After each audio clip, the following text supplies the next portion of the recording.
Ladies and gentlemen of geometry, welcome to 8.4. This is actually 8.4 part 1. Okay, there is a part 2. This is part 1.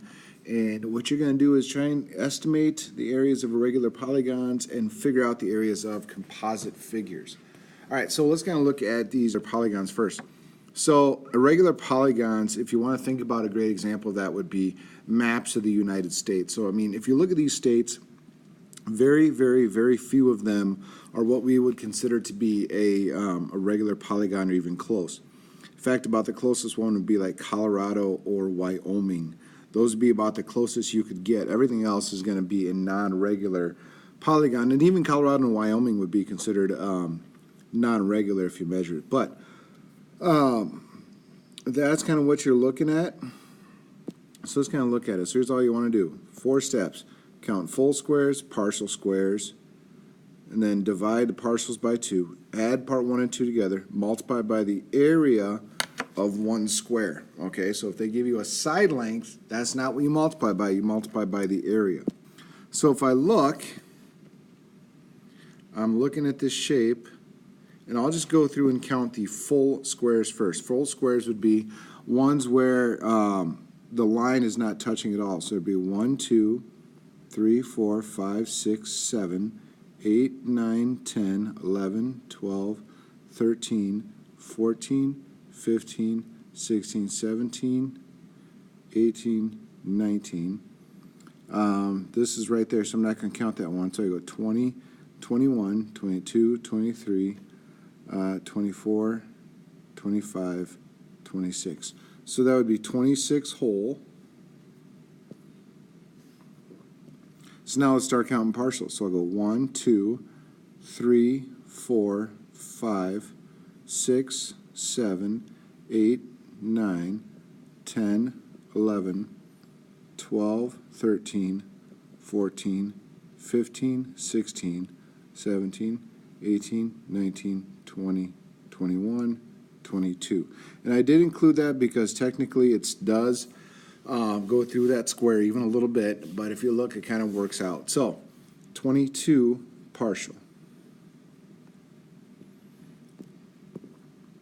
So 26 whole, 22 partial. So I want the 26 whole, and then I want 22 divided by 2, so I want the 11 partial. So I'm going to get 37 squares here. So now each square is 2 miles in length, so that's 2 by 2. So that means each square is going to be 4 square miles. So I'm going to take 37 times 4, and that's going to be somewhere in the neighborhood of, let's see, that's going to be 8 with a 2, that's 148. So that's going to be 148 square miles. So that would be a rough estimate of how big that is. So if I look here, we have a lake. Each square measures 0.25 miles. So let's look.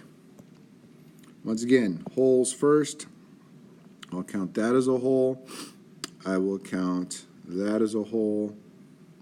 And I will count that as a hole. Not very many whole ones, a lot of partials. So I'll count 3 whole.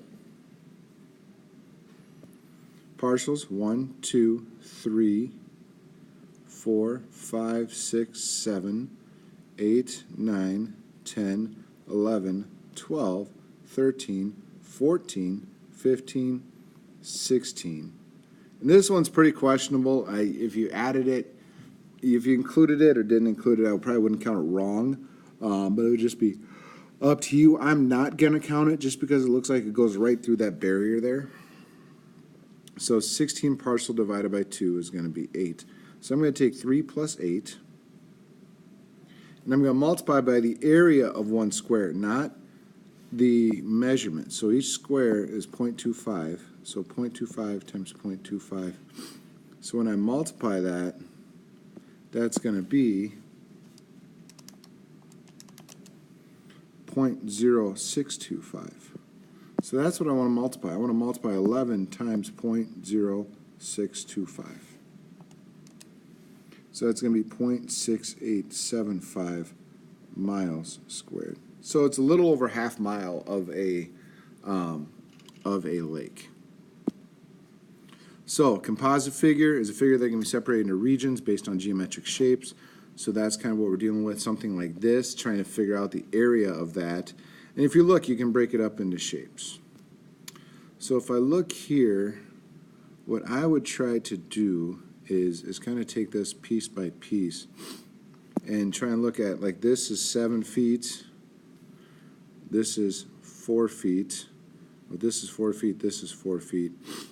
So I can figure out this length. So let's take a look. So area of the semicircle, well, the area of the whole circle will be pi r squared, but I only want half of it, so I'm going to do that. So I'm going to do pi times 4 squared for that 4. So 16 times pi divided by 2 is going to be 25.133. Area of the triangle, well, to figure out that, I'm going to need to figure out this. That's a right triangle. I'm going to need base times height. So I actually need to do a little bit of Pythagorean theorem, which shows up again. So 4 squared plus b squared equals 5.7 squared. And when I take the square root of that, I get this to be 4.06. So area, 1/2 base times height, 4 times 4.06 times 1/2. So that's going to be 8.1216. 8.1216. So now the area of the rectangle should be easy. Set 4 times 7, so that's 28. So now I'm just going to add these three things. So 25.133 plus 28 plus the 8.1216, and I get 61.255 feet squared. Please label so I know what you're talking about. Otherwise, people have no idea what you're talking about, and you could be giving wrong information. All right, so if I take a look here, and by the way, ladies and gentlemen, don't expect these to be here. These are something where you should be able to figure out, kind of break it up how you want, and then figure out what you're dealing with. So if I take the area of the semicircle, well, either way, what's going to be important is to figure out what this length is. So this might require a few things. So that's 22. If I bring that straight down, this whole thing is 31. 31 minus 22 is going to be 9. So I really want that thing. So again, Pythagorean theorem comes into play. So that's 81. That's 225. Subtract 81, subtract 81. So 225 minus 81 is going to be 144. So that height is going to be 12. So the area of the semicircle, well, if that's 12, that means the radius is 6. So that's going to be 6 squared times pi divided by 2. So 36 pi divided by 2 is going to be 56.55. That's going to be the area of the semicircle. Again, centimeters squared. Area of the trapezoid, base 1, base 2 divided by 2 times height. So 22 plus 31 divided by 2 times 12. That's going to be 318. Plus the 56.55, I get 374.55 centimeters squared. And again, you can break this out. This next one, like this next one, there's a couple different things you can do. I mean, you can break it up here, here, and you could go, you know, rectangle, rectangle, triangle.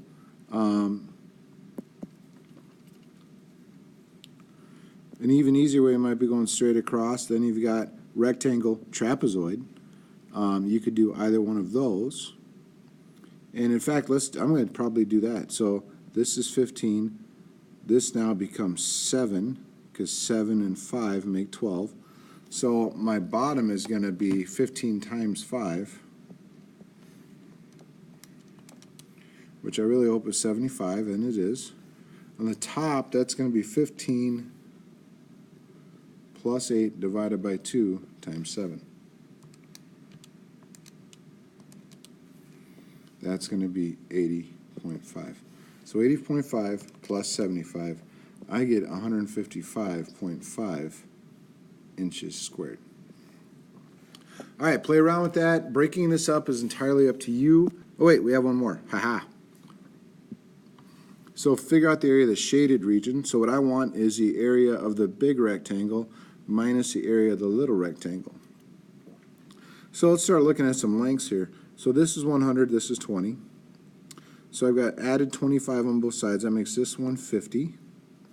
20 plus 50 is going to be 70. So I'm going to take 150 times 70. I'm going to subtract 100 times 20. So 100 times 20 is 2,000.